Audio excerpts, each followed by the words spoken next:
आज आपण बघणार आहोत अंडरआर्म्स वॅक्स कसे करायचे।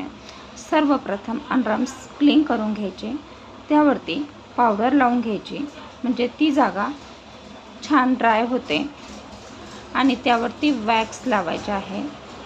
तुम्ही व्हिडिओमध्ये बघू शकतात वॅक्स आम्ही कशा पद्धतीने लावलेले आहे।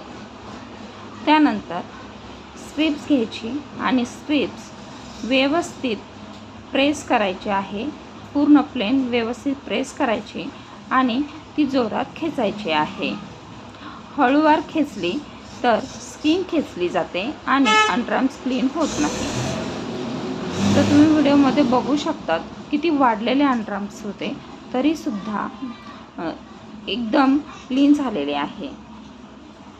आणि त्यावर पुन्हा एकदा वॅक्स लावायचं की जो काळेपणा असतो तोही कमी होतो।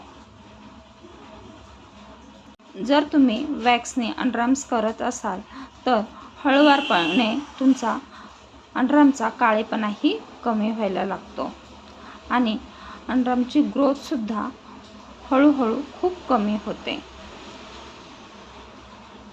अंडरआर्म्ससाठी ब्लेड क्रीम कधीही वापरू नये, त्याने हेअर ग्रोथ वाढते।